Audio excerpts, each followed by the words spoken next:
Okay, so we will be doing lesson 7-1, part 2. In this, we will be, again, dealing with rational polynomials. But now we'll be looking to multiply and divide these rational polynomials along with solving complex fractions. So, starting out with, let's just review how we would multiply and divide fractions. So we've got a simple bell ringer here. I've got 3/10 times 5/9. I've got 2/5 divided by 1/20. Pause the video, write down what your answers are on this. Okay, so couple different ways that we can look to do this here. One of the ways that you can do when you're multiplying is you are just going to be multiplying straight across. So 3 times 5 would be 15, and 10 times 9 would be 90. Now, just like what we did last time, that would be able to be simplified some. So 15, you know that could be split up into 3 and 5. And then our 90 could be split up into 9 and 10, which 9 and 10 could split up into 3 and 3, and 2 and 5. So searching for things in common that we could cancel, simplify, they each have a 3, they each have a 5. So up top we're left with just a 1 and a 3 times 2 on the bottom, which is 6. So things with multiplication we need to know, you just multiply straight across. And then after you multiply straight across, you can reduce. Some of you guys might have looked at this and said, oh, 15, that's 5, 90, that's 5. I'm going to cancel my 5 here, I'm left with 3.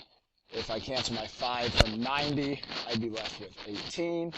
And then you're like, oh, 18 and 3, I can take away a 3, leaves me with 1. I can take away 3 from 18, leaves me with a 6. That also gives me 1/6.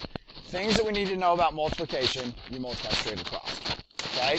Now, if I work, however, with their prime factorizations like we did last time, I could rewrite this as just a 3, but my 10 I could rewrite as a 2 times 5.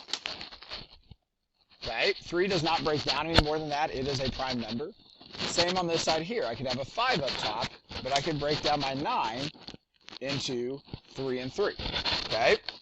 So when you break them down like this, you guys can see that there are some things that can cancel, like my 5s and one of my 3s.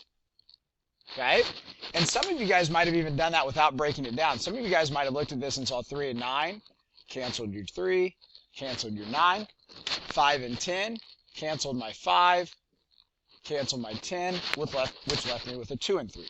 Regardless, you end up with a 1 on top, because everything cancels, and then a 2 times a 3 on the bottom, which is 1/6. And much like what we did with simplifying, we are going to be doing this step right here in the middle, okay? But instead, we're going to be dealing with polynomials. So we will be factoring these polynomials and then looking for common factors that we can cancel in our diagonals, if that's at all possible. Okay? So you can cancel diagonally is what I wanted to show you guys with that multiplication. All right. With our division, there is one important thing that we need to remember with division. And that is that we do not actually divide fractions. We simply change this division problem into a multiplication problem. And we have to multiply by the reciprocal. So if you guys see a division sign, you need to change it to a multiplication sign. And when you do that, you need to flip your second fraction. Okay? So dividing fractions is just simply multiplying fractions. Like we did before here, 5 and 20. Well, 20, if I take away 5 from that, leaves me with a 4. And I'm taking away that 5, leaves me with a 1. I end up with 2 times 4, which would be 8, and then a 1 on the bottom, so it is just an 8. If I did not cancel like I did there, 2 times 20 is 40, 5 times 1 is 5, 40 divided by 5 is 8. You don't have to cancel, but it will make them simpler. Okay? So again, just to reemphasize what we're doing on this one here, if you guys see a division problem with a rational function, the first thing you're going to do is change it into multiplication. Once you change it into multiplication, you're looking to cancel in your diagonals, if at all possible, and then you just multiply straight across. Okay, so that was just kind of a refresher on multiplying fractions. So now let's actually get into doing this with some polynomials. The first type of polynomial that we are going to work on is we are going to work on monomials. Monomials, or more specifically the mono part, means 1. So we're going over single terms. Okay, that just means there's no plus signs or anything like that. And these are not super difficult to do because all you guys are going to do is you can cancel in 2 different ways. We're going to look to cancel in our diagonal and our other diagonal. And then after we're done with that, we can look to cancel vertically, okay, which would just be our up and down.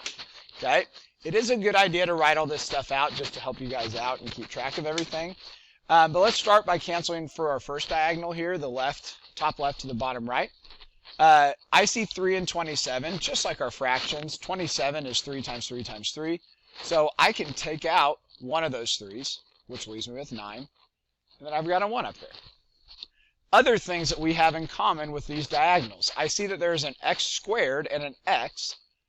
So I can take away one of those x's.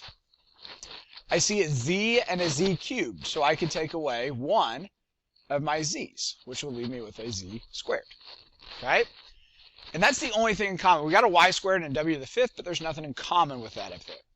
So now let's look at our other diagonal. So this is bottom left to top right. I have an 8 and a 4. So if I take away a 4 from my 8, 8 is 2 times 2 times 2. So I'm taking away 2 2's essentially, which leaves me with 1 on my 8. Okay? The other way you can think about it is 8 divided by 4 is just 2. Other things in common. W. Oh, and this one has a W, so all those W's are gone.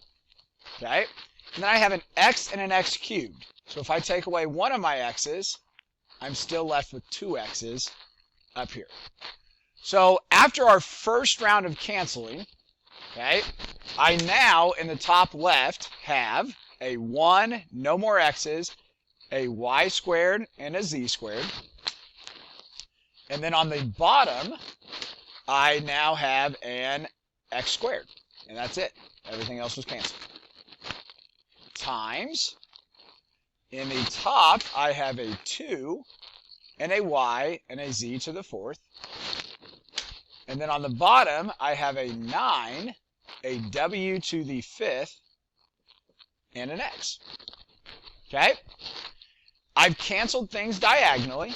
Now I can check vertically. Is there anything in common with my top and bottom that I would be able to cancel here? No, the top has y's and z's. The bottom has x's. So there's nothing that I can cancel vertically. Is there anything vertically I can cancel here? I have a 2 and a 9. Can we reduce 2 and 9? Well, 2 is just 2. It's a prime number. 9 could split up into 3 and 3. They do not share any common factors, so 2 and 9 would not cancel. The top has y's and z's. The bottom has w's and x's. So there's nothing that will cancel vertically there as well. Okay? So we have everything canceled. So now we're just going to multiply straight across. Okay? So I've got 2. And then I got a y squared and a y to the 1st. So that just becomes a y cubed. I've got a z squared and a z to the 4th. Becomes a z to the 6th. And then I've got a 9. I've got an x squared and an x. Becomes an x cubed. And I've got a w to the 5th. And that's it. That is our final answer for the multiplication. Next one we've got is division. Okay, so for our division problem then, that did not go to it. Okay, only thing that is different that you guys have to do with your division problem is that we cannot divide fractions. So first, we must flip the second fraction. So the first thing to do on this is to rewrite the problem. 14c squared, f to the 5th, 9a squared, times, and then we're going to flip it. So it's going to be 18ab cubed is now on top, and on bottom we have 35cf to the 4th. Okay? So, looking to cancel then. Okay, in my first diagonal, top left to top right, 14 and 35. Factor those if you need to. 14 is 2 and 7. 35 would be 5 and 7. So they both have that common factor of 7 that we can take out. Leaves me with a 2 and with a 5. Okay. Then I have a c squared and a c.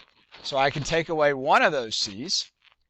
And I have an f to the 5th and an f to the 4th. So I can take away 4 f's and take away 4 out of the 5 there. So I'd be left with just a single f on top.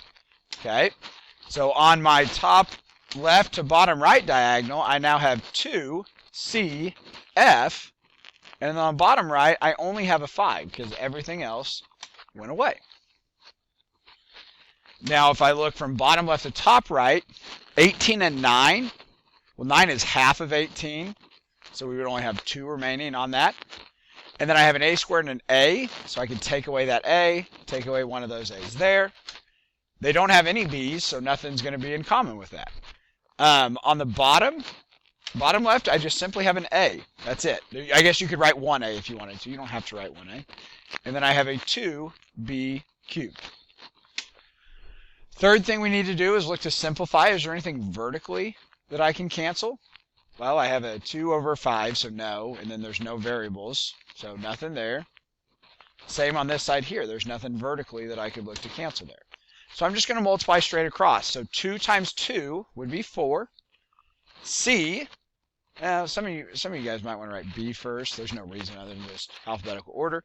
So I could have wrote CF, B cubed, CF, whatever. Multiplication, you can multiply in any order. Doesn't matter. Bottom, you only have a 5 and an A. We're just going to stick those two together. And that's your final answer. Okay? So that is multiplying monomials. The second part of this we're going to multiply will be actual polynomials. So that's where we're going to have some factoring that's going to need to take place.